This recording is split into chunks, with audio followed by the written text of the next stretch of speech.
Mga kabasketball, mukhang may panibagong kabanata na naman ang kwento ng Gilas Pilipinas. Habang patuloy ang pagpapagaling ni Justin Brownlee, lumalabas ang bulong-bulungan na si Bernie Boatwright ng San Miguel Bearmen ang posibleng papalit bilang isang naturalized player ng ating national team.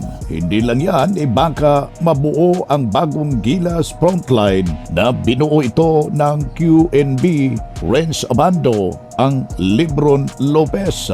Pero totoo ba ito? At gaano katotoo baka hindi na maglalaro si Brownlee sa darating ng FIBA Windows? Kapag nagustuhan mo ang ganitong content, paiwan ng subscribe. Maraming salamat. Tara na, pag-uusapan natin.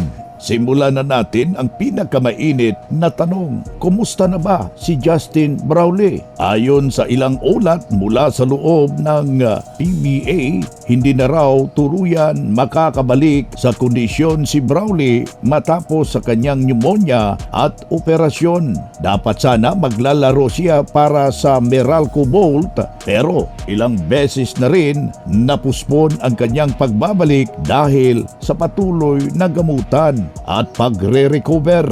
Ang totoo, gusto ni Brownlee na maglaro agad para sa Gilas, pero ayon sa medical staff, mas mabuting huwag munang ipilit.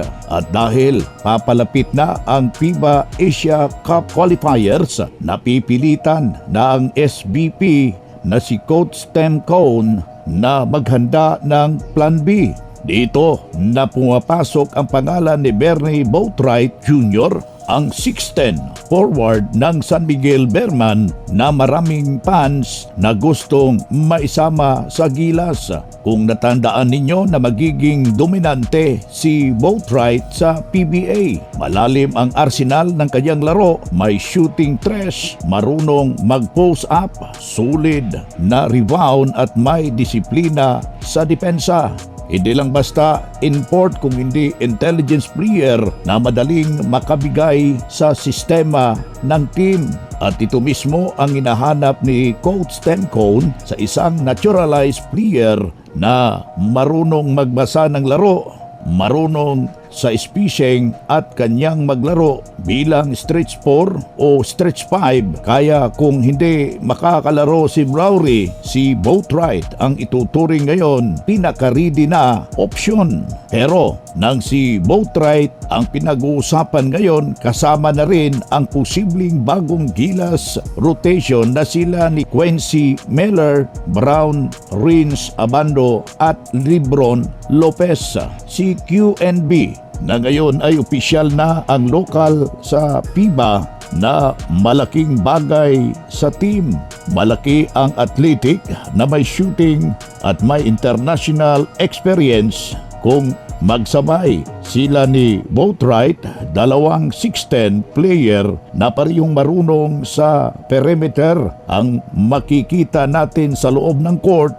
Bangungot yan sa kalaban. Samantala si Renz Abando na naman ang kilala ng energy at hustle, may depensa, may vertical leap at kayang makipagsabayan sa mga malalakas na wings ng Asia. Habang si Lebron Lopez, kahit bata pa at patuloy na nagpapakita ng opisyal, mabilis, explosive at may fearless mentality. Kung mabibigyan ng tamang minuto, kapag maging game changers si Lebron para sa Gilas.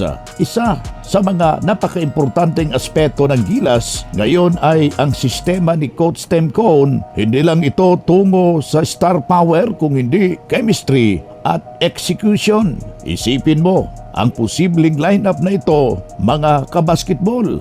Si Scottie Thompson at si CJ Perez sa guard spot, si Renz Abando sa wings, Lebron Lopez sa forward, QNB at Boatwright bilang isang twin tower sa ilalim.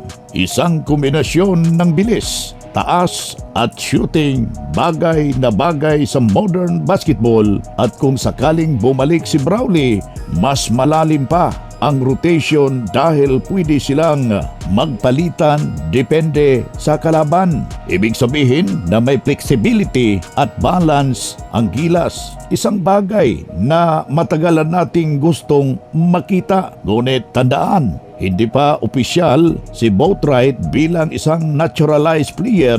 Kailangan pa ito na prubahan ng SBP at FIBA bago sila may sama sa official lineup. Pero ayon sa ilang insider, nakaatbang na raw ang papel ni Boatwright just in case na hindi pa clear si Brawley. Samantala, tuloy-tuloy pa rin ang training ni QNB kasama ang Gilas Paul. Si Abando ay unti-unti nang nakakabalik sa forma matapos ang minor injury at si Lebron Lopez ay may lalong lumalakas ang katawan sa shooting sa bawat ensayo. Mukhang handa na ang bagong henerasyon ng Gilas kung sakaling kailangan silang itapon sa gera. Kung tutuusin, maganda ang problema ito para sa Gilas Pilipinas. Dati, hirap na maghanap kapalit ang naka-injury ang ilang naturalized player. Sa ngayon, may mga opinyon na sina ni Boatwright at QNB ay parehong may height, skill at versatility. Kung si Brownlee ay makakabalik, walang duda sila pa rin ang leader ng team. Pero kung hindi na kayang katawan niya, sigurado hindi na rin ipapahiya ng Pilipinas na si Boatwright ang tatayong naturalized.